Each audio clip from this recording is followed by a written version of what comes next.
A delightful user onboarding experience often leads to new users becoming lifelong customers. And in this video, I'm gonna help you build a great user onboarding experience using what I call the barbecue party strategy. Get ready for a cook-off.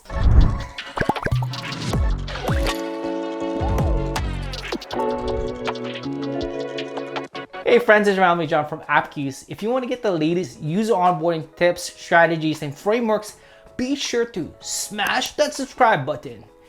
Now, to build a delightful onboarding experience, you have to approach it as if you're throwing an unforgettable barbecue party. And like successful barbecue party, there are 3 key ingredients that an exceptional user onboarding experience needs to have. First is the pre-party preparations. Now, hosting a great barbecue party starts out way before the party starts. Like any great host, you'd want to know a little bit about your guests. Do they have any dietary restrictions to consider when planning the menu? What indoor and outdoor activities would they find fun and interesting? What are the beverage and drink preferences they have? That information will help you create an experience that your guests will love. Similarly, great user onboarding starts before users sign up. Planting that seed of value really starts in the landing pages, ads, and campaigns so that new users know what to expect from your product and how it can help them achieve their goals. Once you've built up that excitement, you want to deliver on that promise. The best way to do that is by getting to know your new users. Taking time to learn about their problems allows you to personalize the user onboarding experience and really tailor to their unique needs. One way to do this is by personalizing the experience based on the types of users, goals, and skill levels. For example, Duolingo asks how proficient new users are with the language they're trying to learn.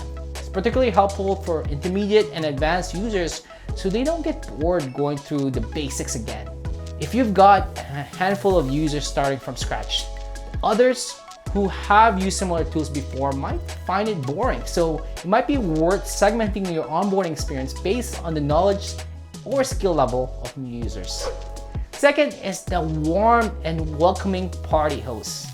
On the day of the party, you'll want to channel your inner Lumiere and Cogsworth and welcome your guests. You don't need to say, "Be our guest." Be our guest, be our guest. However, you want to make sure your guests feel at home by welcoming them and pointing out where the bathroom, award-winning barbecue, and all the fun are.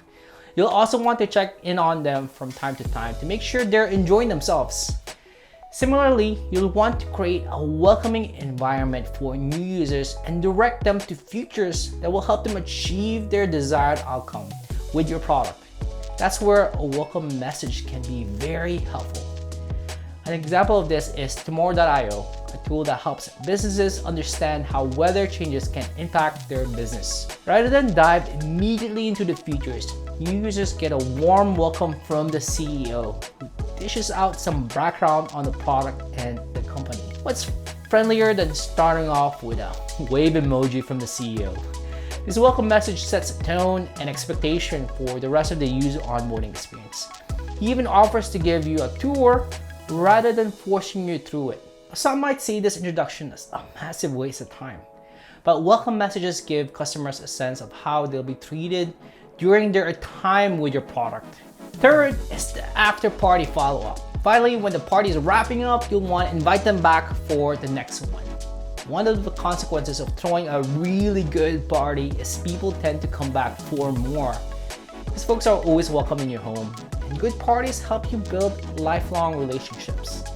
Similarly, effective user onboarding experiences not only help new users learn about the basic steps that will help them achieve their goals, it also helps them check out additional features, capabilities, or use cases for your product. Take the example of a sales executive who signs up for Calendly to schedule meetings with prospects. The aha moment occurs when a prospect schedules a meeting using their Calendly link. For the next onboarding iteration though, you could inform them about advanced features like integrating Facebook pixel code to the Calendly page so that the marketing team can launch retargeting campaigns. If you look at it, user onboarding never actually ends. It's a party that doesn't stop. Oh yeah. To wrap it up, it takes a well-coordinated plan, preparation, and execution to throw an unforgettable barbecue party that your guests will talk about for weeks and months to come. Similarly, building a delightful user onboarding experience is all about getting to know your new users, welcoming them to the product, helping them achieve their goals, and guiding them to additional features after they've experienced their aha moment. Following this recipe is a surefire way to cook up a delightful user onboarding experience. Oh yeah, let's get ready for the cook-off! Well, that's all for now. If you found this video valuable, share this with your colleagues and friends. We've also created a free user onboarding certification course that goes into detail how to create an onboarding experience that turns more of your users into paying customers. We've got the link below in the description. Don't forget to also subscribe to get the latest tips and tricks to improve your product's user onboarding. There's a link on the screen or somewhere to the right or left of your screen. Check out our other videos as well on user onboarding.